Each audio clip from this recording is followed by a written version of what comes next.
Hi guys, ഇന്ന് ഞാൻ എന്താ വന്നിട്ടുള്ളതെന്ന് വെച്ചാൽ ഞാൻ കുറച്ച് ക്ലേ വെച്ചിട്ട് കുറച്ച് ഐറ്റംസ് ഉണ്ടാക്കിയിട്ടുണ്ട്. അപ്പോൾ അത് നിങ്ങളെയും കൂടി ഒന്ന് കാണിക്കാമെന്ന് വിചാരിച്ചിട്ടുണ്ട്. അപ്പോൾ നമുക്ക് വീട്ടിലേക്ക് വരാം. ഇത്രയും സാധനങ്ങളാട്ടോ ഞാൻ ഉണ്ടാക്കിയിട്ടുള്ളത്. ഓരോന്നോരോന്ന് തന്നെ ഒരു ക്രിസ്മസ് ട്രീ ആണ്, പിന്നെ ഒരു ഓണമായിട്ട് ബന്ധപ്പെട്ടുള്ള ഇത് മറ്റേ സദ്യ കേട്ടോ, പിന്നെ ഒരു ക്യൂട്ട് റാബിറ്റിനായിട്ട് ഉണ്ടാക്കിയിട്ടുള്ളത്. ക്യൂട്ടല്ല നല്ല. പിന്നെ അടുത്തതും ഒരു റാബിറ്റ് പോലത്തെ ഒരു ഐറ്റം കേട്ടോ. എനിക്കിതൊക്കെ ഭയങ്കരമായിട്ട് ഇഷ്ടപ്പെട്ട് കൈ ഇങ്ങനെ പിടിച്ചിങ്ങനെ വെച്ചിരിക്കുന്നത്. പിന്നെ ഈ ഒരു നെയിം ആർക്കെങ്കിലും ഉണ്ടെങ്കിൽ കമൻറ്റ് ചെയ്യുക, ഇതെൻ്റെ പേര് കേട്ടോ. ഇതെങ്ങനെയുണ്ടെന്ന് കമൻറ്റ് ചെയ്യാം. ചെറുതായിട്ടൊക്കെ ഇഷ്ടപ്പെട്ടു. പിന്നെ ഒരു കുഞ്ഞ് റാബിറ്റ് എനിക്ക് ഭയങ്കരമായിട്ട് ഇഷ്ടപ്പെട്ടു. പിന്നെ ഒരു റെഡ് വെൽവെറ്റ് കേക്കാന്ന് വേണം പറയാം, പക്ഷേ എനിക്കത് ഇഷ്ടം കേട്ടോ.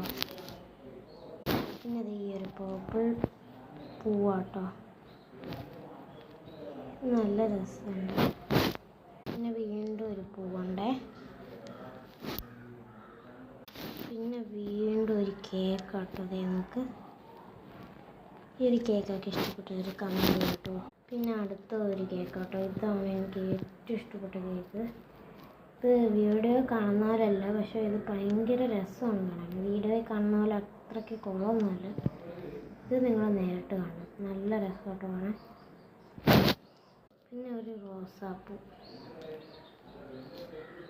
പിന്നെ ഒരു കുഞ്ഞ് റാബിറ്റ് എങ്ങനെ ഉണ്ടെന്ന് പറയണേ. എനിക്കിതാണ് ഏറ്റവും ഇഷ്ടപ്പെട്ടത്. പിന്നെ ഒരു സ്നോമാനെയാണ് ഉദ്ദേശിച്ചത്, പക്ഷേ വേറെ എന്തോ ഒരു കുന്തമായിപ്പോയി. പിന്നെ നമ്മുടെ ഫേവറേറ്റ് ഐറ്റം മഷ്റൂം.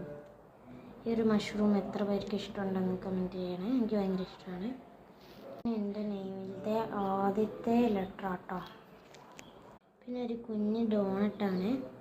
പിന്നെ ഒരു മുൾച്ചെടി. അതെനിക്ക് ചെറുതായിട്ടൊക്കെ ഇഷ്ടപ്പെട്ടു. അപ്പോൾ എല്ലാവർക്കും ഹാപ്പി ഈസ്റ്റർ. ഇത് കുറച്ച് ഈസ്റ്ററിൻ്റെ മുട്ടയൊക്കെ വെച്ചിട്ടുള്ള ഒരു ഇതാട്ടോ. പക്ഷേ ഈസ്റ്ററിന് എഴുതിയതൊക്കെ മൊത്തം കൊളായി. അടുത്തത് ഒരു കുഞ്ഞു പൂ. കഷ്ടകാലത്തിന് അത് പിടിച്ചു കൊടുത്തിരിക്കുന്നത്. ഇത് പറഞ്ഞു ഇതിൻ്റെ ഒരു എതളി. പിന്നെ ഇതാണ് എൻ്റെ ആദ്യത്തെ ബണ്ണിക്കുട്ടൻ. പിന്നെ വീണ്ടും ഒരു ബണ്ണി, പിന്നെ ഒരു റെയിൻബോ, പിന്നെ ഒരു പിന്നെ വീണ്ടും ഒരു കേക്ക്, പിന്നെ ഒരു മിഠായി കുത്തിടാൻ പറ്റില്ല, ഒരു ക്യാരറ്റ്, സ്ട്രോബെറി, ബട്ടർഫ്ലൈ. അപ്പോൾ ഇത്രയൊക്കെയാണ് ഞാൻ ചെയ്തിട്ടുള്ളത്. അപ്പോൾ എല്ലാവർക്കും ഇതിൽ ഏതാണ് ഇഷ്ടപ്പെട്ടതെന്ന് പറഞ്ഞാൽ കമൻറ്റ് ചെയ്യുക. ഒരു ലൈക്കും കൂടെ ചെയ്യട്ടോ.